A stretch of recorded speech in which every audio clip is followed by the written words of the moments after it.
What's going on, everybody? Welcome back to Whiplash TV. Today I'm going to show y'all that, well, frankly, I did it again. I bought another vehicle. Just can't help myself, y'all. I love vehicles. My wife actually loves vehicles, and you know what? Project vehicle or something we can play around with, drive, and have fun with. It just doesn't get much better for us. So let's go ahead and hop right on into it. I made a little edit, and I hope y'all enjoy it. Let's check out this truck.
All right, so now let's kind of go over the truck a little bit. So what we have here is a 2005 GMC Sierra 2500 HD Duramax with the 4x4.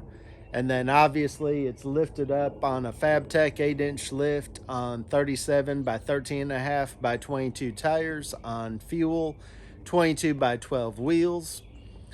Also, it's got a few things done to the motor and stuff. It has ARP head studs already. It also has kind of like a little slip-on K&N air intake, like not a full thing, but kind of like the heat shield and air filter section to it. It also has the EFI Live with a 5-position tune switch with a tune from PPEI on it as well. And it also has the 4-inch straight exhaust on it. It is a LLY Duramax, and let me just say this before y'all take and write it off, or maybe like, well, you should have gotten the LBZ or something like that.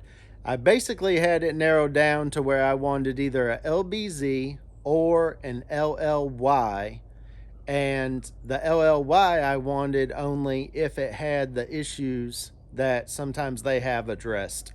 if you look on different people's videos, there's, you know, ups and downs about different Duramaxes and stuff like that. I mean, just like with any engine, right? I mean, certain things have their positives and certain things have their negatives. So one of the negatives on these is sometimes they would blow head gaskets occasionally and overheat. And it would be because of the turbo neck being a little bit small, and I believe the radiator size and stuff like that. So I'm not going to be pulling super heavy, and this one has already had the issue fixed with the ARP head studs and can take plenty. So it'll do just fine for anything we need it to do. I might tow the Cadillac with it, you know, to a race or something. Sometimes we'll tow like an enclosed trailer. I've went before to the motocross track and things like that, so it'll do that just fine. Inside, as you saw, it's got leather interior. It's got a doubled in radio in the dash. It's got 210s that are firing down below the rear seat in the back. And yeah, I got a great deal on the truck, so I certainly couldn't turn it down for the price I got it for. And we're just really happy with it. And so from here, obviously we're going to take and put our own spin on it and change up some of the looks maybe and do some cool things to it. The third brake light had gone bad and was not lighting up, so I put a nice LED one up top that kind of matched the tail lights. I still have to debadge the back tailgate, remove the GMC and the Sierra.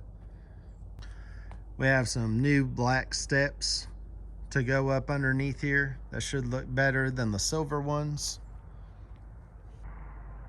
On the front end, we're going to change it up a little bit. It has a little bit too much chrome for my taste, but hey, it still is not a bad looking truck overall.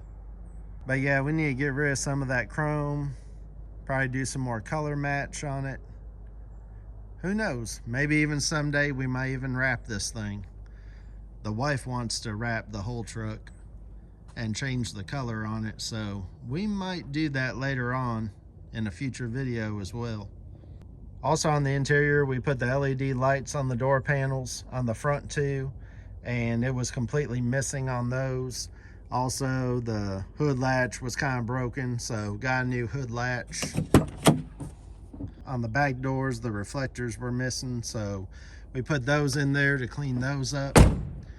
One thing that I just really like about trucks like this and the 05 Cat Eye that y'all have seen on the channel, I really like how easy it is to work on these trucks and how inexpensive it is. For example, those door lights were only about 28 bucks for the pair. The reflectors were like $12.